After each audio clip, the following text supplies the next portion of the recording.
2 Timóteo, capítulo 1, versículos de 1 até 5. Paulo, apóstolo de Cristo Jesus, pela vontade de Deus, de conformidade com a promessa da vida que está em Cristo Jesus, ao amado filho Timóteo, graça, misericórdia e paz da parte de Deus Pai e de Cristo Jesus, nosso Senhor. Dou graças a Deus, a quem desde os meus antepassados sirvo com consciência pura, porque sem cessar me lembro de ti nas minhas orações, noite e dia. Lembrado das tuas lágrimas, estou ansioso por ver-te, para que eu transborde de alegria, pela recordação que guardo da tua fé sem fingimento, a mesma que primeiramente habitou em tua avó Loide e em tua mãe Eunice, e estou certo de que também em ti. Vamos orar mais uma vez. Senhor, nós acabamos de ler a tua palavra inspirada e nós acreditamos, ó Pai, que é por meio dela que tu nos ensinas, nos corriges, nos educas na justiça. Pedimos que o faças mais uma vez nesta manhã, em nome de Jesus. Amém. Podem sentar.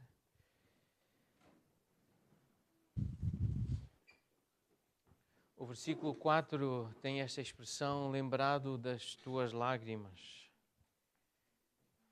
E eu ontem vi lágrimas e eu lembro de lágrimas que eu vi ontem. Nos olhos de Davi, nos olhos da Lucy e outras pessoas que estiveram com eles naquele momento tão especial.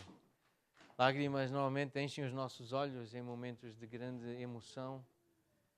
E ontem vivemos momentos assim. Hoje queremos lembrar desse dia também, como igreja aqui reunidos. Mas estas lágrimas que Paulo lembra, tem memória das tuas lágrimas, mas ele queria que houvesse um momento de grande alegria, transbordar de alegria. Ele queria ver Timóteo, por quem ele tinha afeição e sabia que Timóteo tinha por ele, o relacionamento que eles tinham de pai e filho. E ele chama o meu filho, meu amado filho Timóteo. Nós vimos isso no versículo 2. E pessoas que se amam, pessoas que têm afeto uma pela outra quando estão juntas, elas sentem alegria. E nós testemunhamos isso ontem e hoje também sentimos alegria quando nos vemos, nos podemos abraçar, sentimos afeto uns pelos outros e nós queremos experimentar e expressar essa alegria. E casamento é sinônimo de alegria. E na primeira carta que Paulo escreveu, no capítulo 4, tem uma menção a casamento. Se quiserem passar as vossas Bíblias e irem até lá um pouco antes, 1 Timóteo capítulo 4, há uma menção a casamento, mas num contexto difícil. Paulo prepara Timóteo e prepara a igreja de Éfeso e os crentes, não só do primeiro século, mas todos, e nós estamos a ser preparados para lembrar que haverá tempos difíceis. Nos últimos tempos, alguns apostatarão da fé, vão se afastar da fé, por obedecerem a espíritos enganadores e ensinos de demónios, pela hipocrisia dos que falam mentiras e que têm cauterizada a própria consciência, que proíbem o casamento. Gente que, por causa de dar ouvidos ao ensino de demónios, proíbem o casamento. Então, se nós conhecemos alguém que proíbe o casamento, ou algum tipo de pessoas casar, nós percebemos que isso não vem de Deus. Se há alguma instituição, alguma igreja, pertence à igreja, que proíba alguns dos seus membros casarem, ou que são contra o casamento, isto não vem de Deus. Isto é ensino de demónios.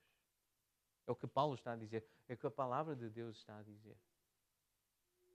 Exigem abstinência de alimentos que Deus criou para serem recebidos com ações de graças pelos fiéis e por quantos conhecem plenamente a verdade. Pois tudo que Deus criou é bom e recebido com ação ou com ações de graças, nada é recusável, porque pela palavra de Deus e pela oração é santificado. O casamento foi criado por Deus, é ideia de Deus, é plano de Deus. Portanto, é uma coisa boa. É algo que traz alegria e essa alegria transbordante que não cabe dentro de nós. Nós temos que rir, nós temos que chorar, nós temos que cantar, gritar. Talvez por isso a Lucy ficou sem voz. Não sei quanta alegria ela expressou ontem, ou se foi mesmo frio. Mas nós queremos expressar alegria. Quando transbordamos de alegria, quando a alegria nos enche o coração. E Paulo queria ter uma experiência assim com Timóteo. Ele queria transbordar de alegria. Ora, Paulo não era casado. Tudo indica que Timóteo também não. Não vemos nenhuma menção a uma esposa de Timóteo. Mas mesmo assim é possível transbordar de alegria. Pessoas solteiras que não são casadas também podem, e eu creio que devem, ter momentos em que transbordam de alegria. E Paulo, ele dá esse testemunho. Ele deseja estar com Timóteo, mas não é só com Timóteo, ele desejava estar com várias pessoas.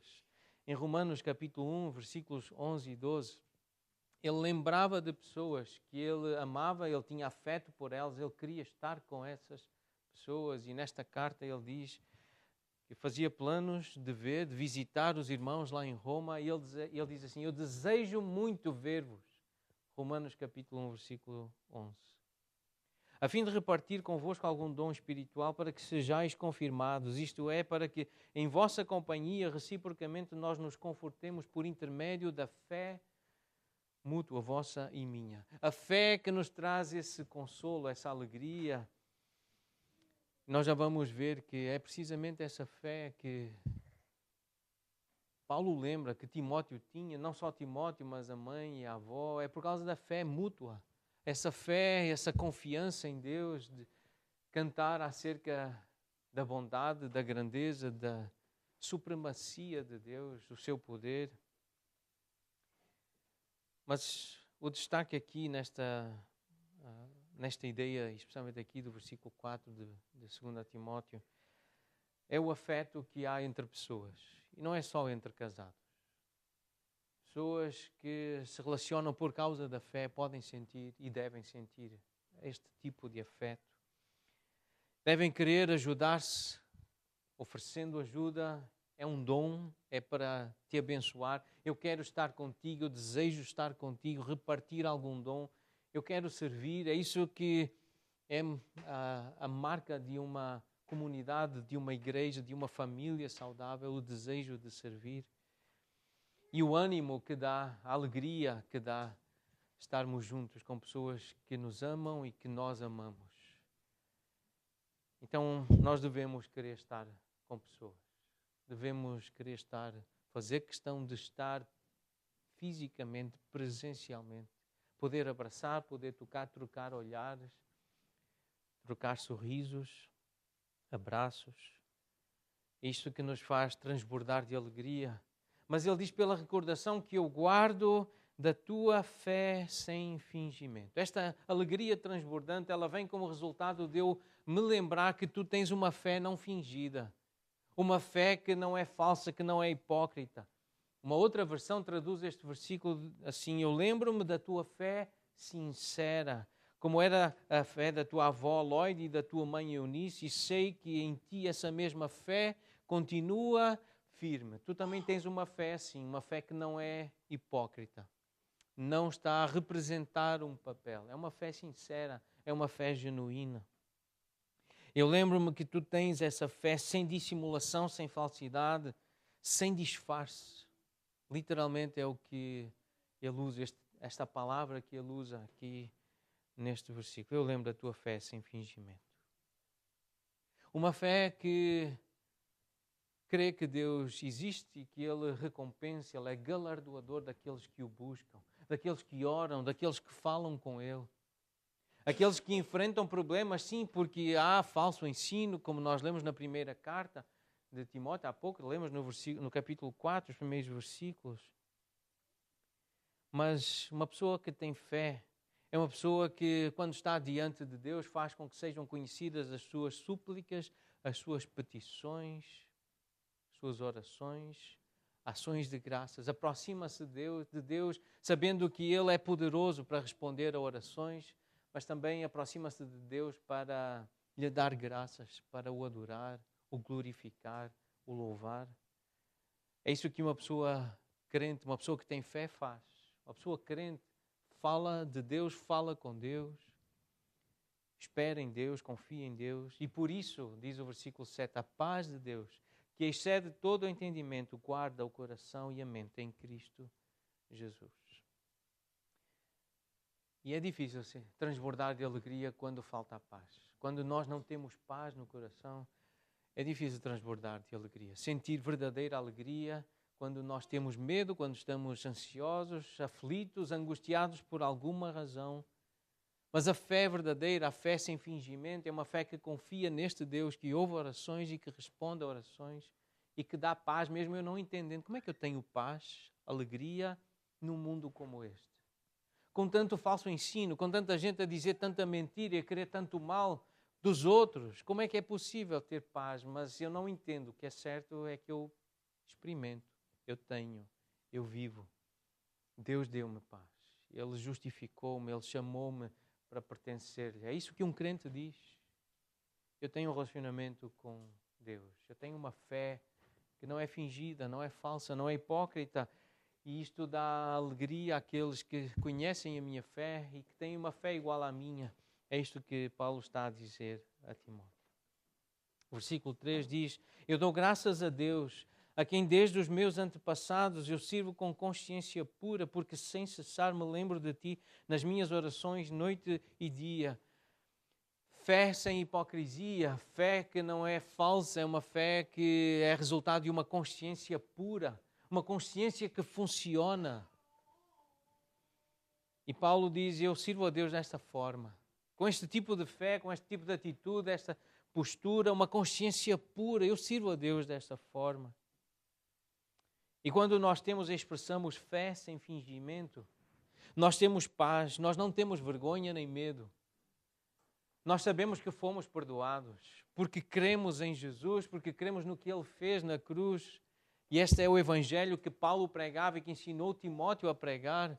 Foi baseado nesta mensagem que eles se tornaram família espiritual. Então, quando nós temos e expressamos fé sem fingimento, nós temos paz. Nós não temos vergonha do nosso passado, porque Deus decidiu cobrir o passado. Lançar os nossos pecados no fundo do oceano, Ele decidiu não lembrar. Por isso, Ele afirma que perdoa. Ele não vai lançar na nossa cara, Ele não vai trazer contra nós esse escrito de dívida. Esse é o perdão de Deus para alguém que crê nele, que tem uma fé nele, uma fé não fingida, que procede de uma consciência pura. Quando nós estamos em Cristo e vivemos a vida que está nele, nós experimentamos a paz, experimentamos essa alegria que transborda. Às vezes em lágrimas, às vezes em cânticos de júbilo, em louvores, em palavras de adoração, de elogio a Deus. Mas isso acontece. Esta segunda carta a Timóteo pode ser resumida desta forma. Deus chama-nos de acordo com a sua vontade e foi assim que Ele chamou Paulo. Paulo foi chamado para ser apóstolo de Jesus Cristo, segundo a vontade do Senhor. Não foi vontade de Paulo ser um apóstolo, um enviado, um seguidor de Jesus, um missionário, um pregador. Foi Deus que quis que ele fosse. E isto fica bem claro nesta última carta de Paulo. Deus chama, de acordo com a sua soberania, a sua supremacia, a sua grandeza. Deus chama-nos de acordo com a sua vontade e molda-nos por causa da sua graça, porque Ele é bom e Ele muda-nos, Ele molda-nos, Ele vai nos transformando. À medida que nós vamos tendo contacto com esse Evangelho, com essas notícias acerca de Jesus, com essa palavra de um Deus fiel, nós vamos sendo mudados, moldados, vamos ganhando a forma de Jesus Cristo. E esse é o alvo, esse é a meta. É para aí que todo crente que tem fé sem fingimento corre, para ser mais como Jesus.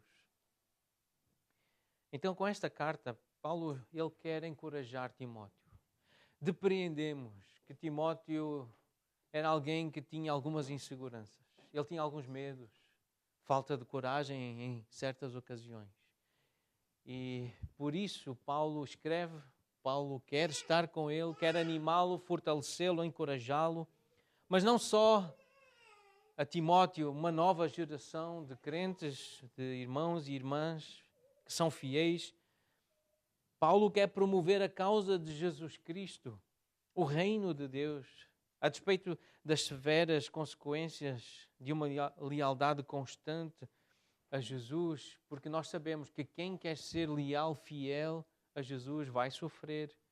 Há um sofrimento que é inescapável aqui na terra, neste mundo, por causa do que nós lemos ainda há pouco, no capítulo 4, a primeira carta. Mas esta ideia repete-se mais à frente, no capítulo 3, dos dias difíceis que sobrevirão sobre a terra. Nestas cartas a Timóteo, Paulo prepara-o para o sofrimento que virá. Nós vamos sofrer. Casar é muito bom, mas traz também sofrimento. Há muito trabalho a ser feito. Há muitos conflitos para serem evitados e quando eles surgirem, enfrentá-los. E traz dor, traz sofrimento. Então nós precisamos ser encorajados pela palavra de Deus, por homens que Deus usou, escreveram, baseados na mensagem da cruz, no Evangelho, para nos encorajar. Mas Paulo também quer expressar a necessidade da presença de Timóteo ao seu lado à medida que se aproximava o tempo da sua morte. É uma carta muito pessoal. Ele queria companhia, ele queria alguém ao lado dele, queria alguém perto dele.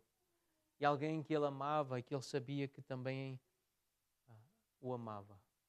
As lágrimas, certamente no momento da despedida, de alguém que ama a outra pessoa e que se vai afastar temporariamente. Há emoção, há lágrimas. E Paulo lembra dessas lágrimas. E ele queria de novo a presença desse filho que também é um irmão em Cristo.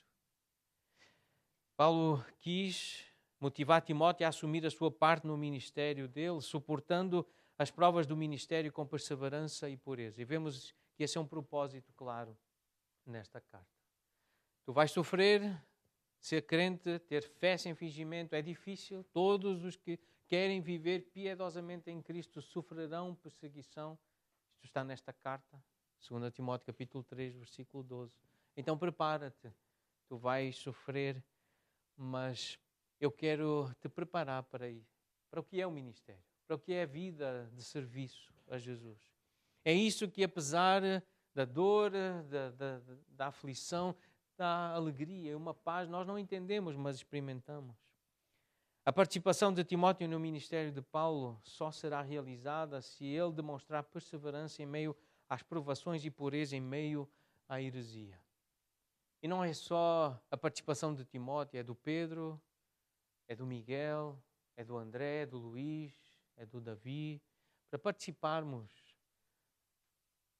desta empreitada, desta obra do Senhor que Ele deixou, desta missão que Ele nos deixou. Nós precisamos deste tipo de confiança perseverante, desta fé que não é fingida, ela é genuína, ela é verdadeira. Eu creio, por isso eu oro, eu creio, por isso eu falo, eu creio, por isso eu faço.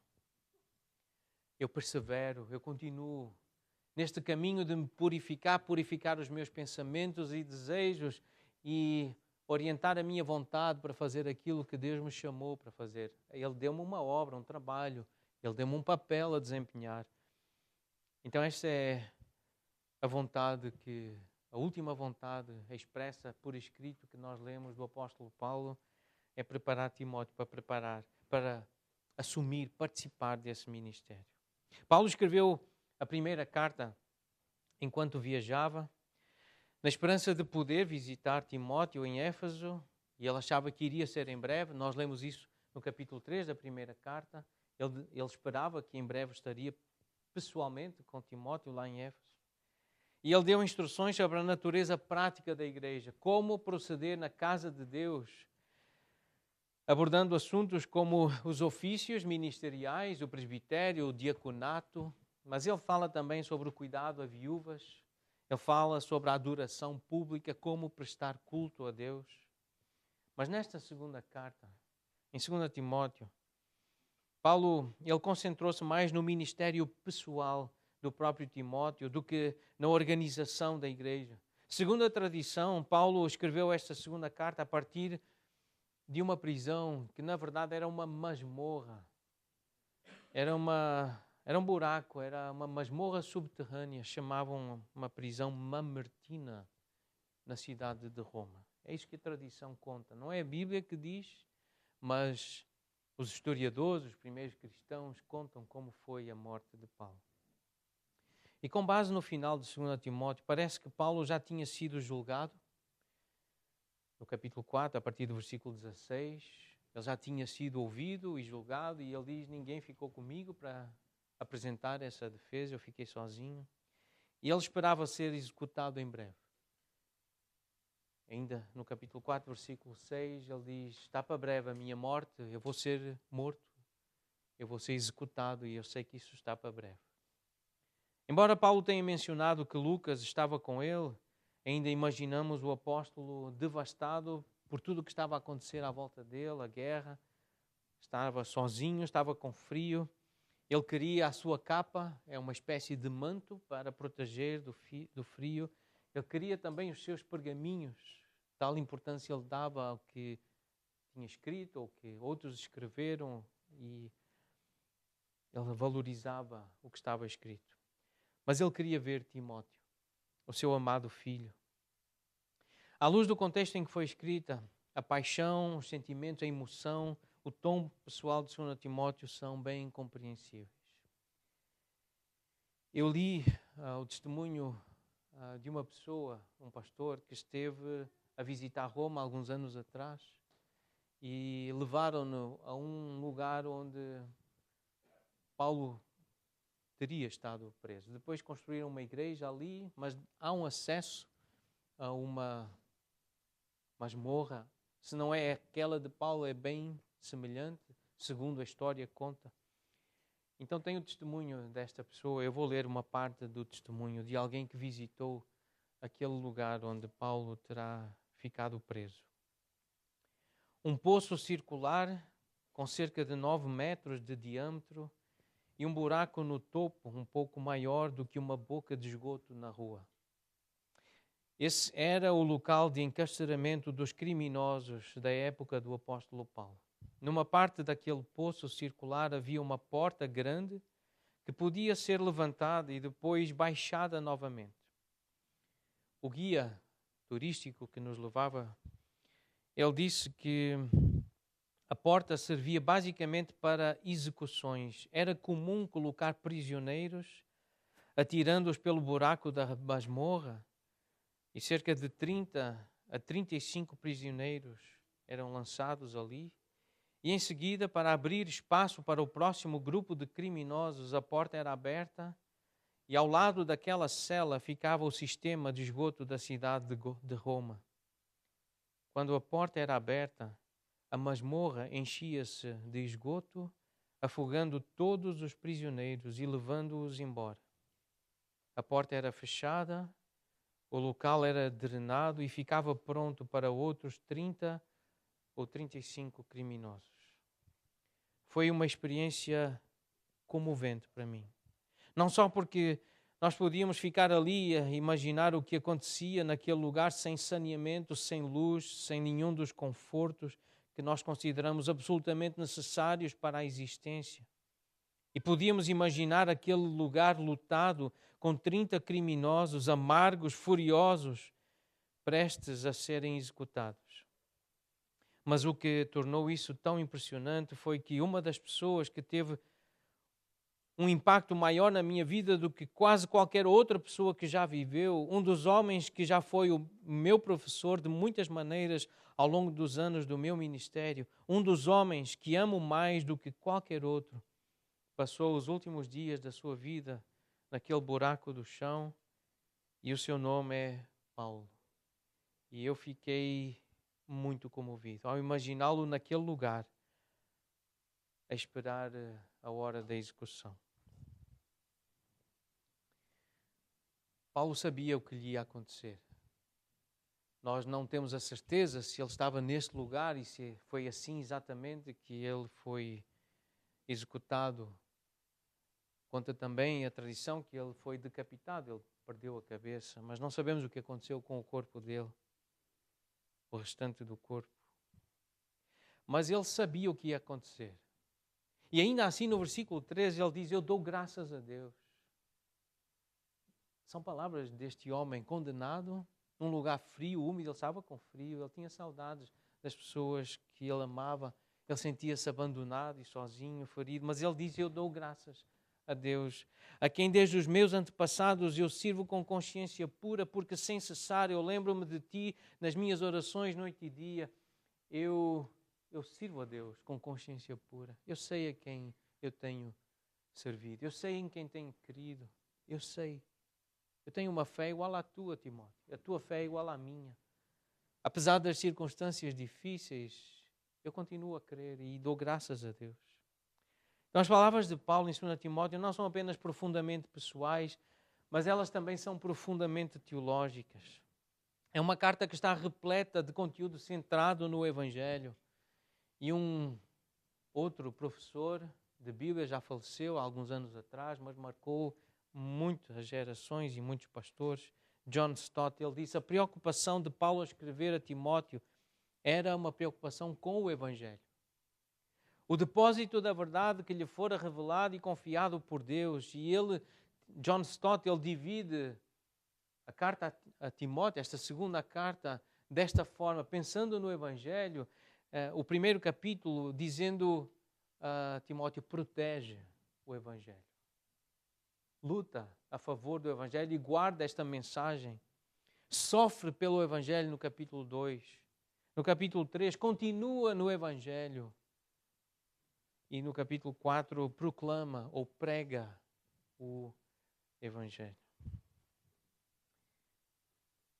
Esta pode ser uma forma de esboçar o livro, esta mensagem profundamente teológica. Tem tudo a ver com Deus, tem tudo a ver com conhecer Deus e o seu amor, que fica mais claramente expresso no Evangelho. Esta mensagem que apanhou Paulo, apanhou o coração dele, agarrou e que o fez desejar e servir a Deus sacrificialmente, com uma consciência pura, por causa do Evangelho. Por ter entendido o Evangelho. E ele queria então que Timóteo entendesse o Evangelho, que vivesse no Evangelho e que pregasse o mesmo Evangelho. O objetivo de Paulo era formar um líder, mas não apenas um, e esperamos que ao ler, ao meditar nesta carta, eu e nós possamos também ser centrados no Evangelho e nesta mensagem da cruz de Jesus. Tenhamos coragem por causa do Evangelho. Consideremos as imagens que Paulo apresenta no capítulo 2, imagens de resistência, de perseverança no Evangelho, imagens que ele dá de um professor que conhecia e que perseverou no Evangelho. O próprio Paulo se apresenta como um exemplo de devoção e de piedade. E no capítulo 3 e 4, ele exorta Timóteo a ser fiel à palavra e ser fiel até ao fim, fiel até à morte. Esta é a ideia principal de 2 Timóteo.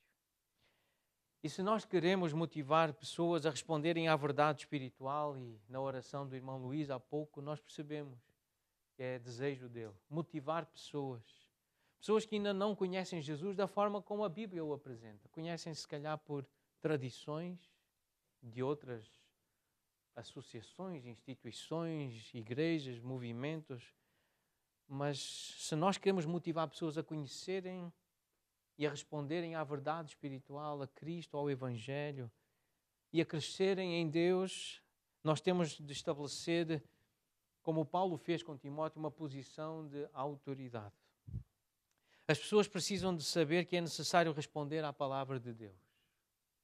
Elas precisam perceber que nós reconhecemos que foi Deus que nos chamou. Nós somos do Senhor.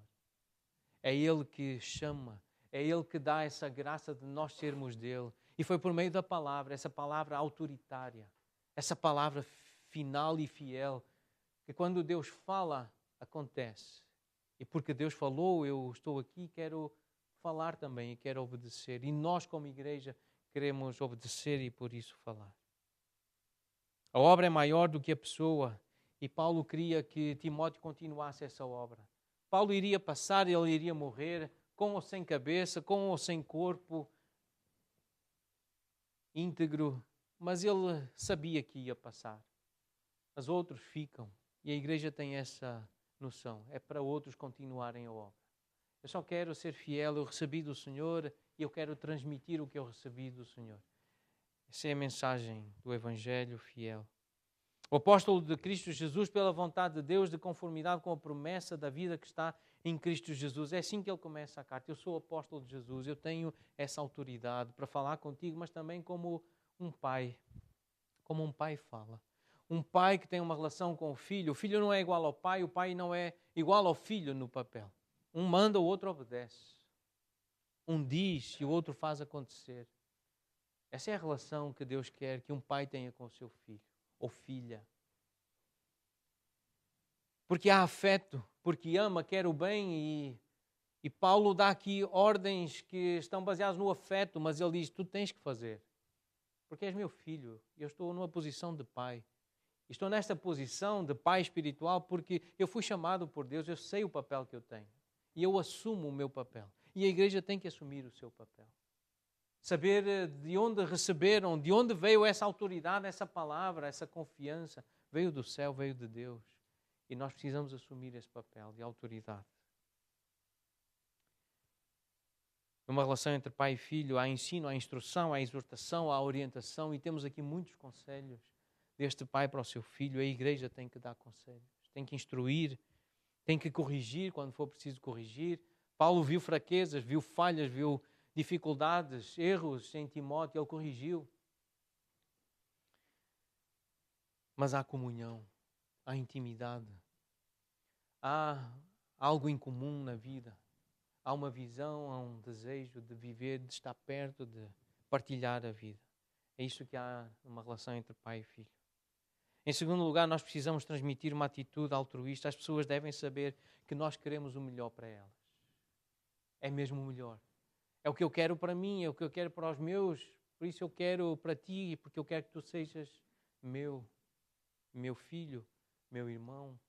Eu quero o melhor. E as pessoas precisam ver isso e acreditar nisso. A atitude de apreço demonstra que nós nos preocupamos com elas. Isso implica ter um relacionamento profundo e amoroso. É preciso um espírito de afirmação. Nós temos que saber encorajar pessoas. Não é só corrigir e dizer isto aqui está tudo mal feito, mas deixa-me ajudar-te a fazer melhor. Nós precisamos saber animar, encorajar pessoas. E estas coisas que nós aprendemos com Paulo e vemos aqui Paulo a fazer, colocadas em prática, elas terão um grande impacto na vida de pessoas que nós influenciamos para o reino de Deus. E essa é a missão da igreja, influenciar pessoas, persuadi-las com o Evangelho, com a mensagem do reino de Deus, para que elas façam parte deste reino. A mesma fé que primeiramente habitou na tua avó Lloyd e na tua mãe Eunice. Esta mãe Eunice, uma judia crente, é assim que ela é apresentada em Atos 16. Uma mulher crente. A mesma fé que primeiramente habitou em tua avó Lloyd e em tua mãe Eunice. Nesta carta, no capítulo 3, no versículo 15, Paulo diz acerca de Timóteo, tu sabes essas sagradas letras desde a infância. Porque a tua mãe e a tua avó também conheciam estas sagradas letras, conheciam as Escrituras, conheciam a revelação de Deus e por isso tu tens ouvido desde a infância. E como é bom alguém ouvir desde a infância as sagradas letras. Ouvir o Evangelho, conhecer Jesus, o amor de Deus. Essa mensagem que nos pode tornar sábios para a salvação que há em Cristo, pela fé. Ouvir o que as sagradas letras, o que a Bíblia diz, o que a Bíblia contém, o que ela prega. E nós ouvimos há pouco a leitura do Salmo 78. Esse compromisso com contar aos filhos. Os pais contaram e agora nós contamos à próxima geração. É nossa missão. E foi o Senhor que ordenou que assim fosse. Ele ordenou a nossos pais que transmitissem as suas leis, as suas maravilhas, os seus louvores, os seus princípios aos filhos. Que uma nova geração conhecesse o Senhor e que se referisse esses feitos de Deus aos seus descendentes, que pusessem em Deus a sua confiança, a sua fé, que tenham também uma fé genuína, uma fé sincera, uma fé sem hipocrisia, sem fingimento, que Coloquem em Deus a sua confiança. Não nas mãos que podem trabalhar, não no dinheiro que está na conta, não no marido ou na esposa, não nos filhos ou nos pais, não no pastor ou no missionário, mas em Deus. Que ponham a confiança em Deus. Essa é uma fé verdadeira. Nós esperamos que os membros da nossa igreja tenham filhos. Filhos biológicos, filhos adotados ou filhos espirituais na fé. Nós esperamos que os membros da nossa igreja contem aos filhos o que ouviram, o que aprenderam dos apóstolos acerca do Senhor Jesus Cristo. Nós esperamos que isso aconteça. É assim que as pessoas vão conhecer Deus, e a salvação que há no Senhor é se nós, como igreja, contarmos estas coisas à próxima geração, àqueles que virão para as nossas vidas. Que nós sejamos conhecidos por termos também uma fé sem fingimento. Que nós lembremos que pela palavra de Deus e pela oração, o casamento é santificado. O casamento pode ser santo se no casamento houver esta exposição à palavra de Deus e à oração. Se o noivo e a noiva orarem, se lerem a palavra, podem ter um casamento santo. Pela palavra de Deus e pela oração, o estudo é santificado. Os estudos na escola podem ser usados de uma forma gloriosa para Deus, que dá glória a Deus, que honra a Deus. O trabalho é santificado, o lazer é santificado, o descanso é santificado pela palavra de Deus e pela oração. A nossa vida, o nosso viver é santificado. Nós podemos fazer coisas bonitas, coisas belas, das quais nós não temos vergonha, não sentimos culpa. Por quê? Porque nós lemos a palavra de Deus com fé. Nós confiamos em Deus. Nós falamos com Deus. Apresentamos-lhe as nossas súplicas, as nossas petições. Nós oramos. Nós falamos com Deus. Ler a palavra de Deus e orar é uma expressão de fé. E que seja uma fé genuína. Uma fé verdadeira. Uma fé sem fingimento. Uma fé igual à de Timóteo, Eunice, Lloyd. Uma fé igual à de Paulo. Uma fé igual à de Jesus, que obedeceu ao Pai.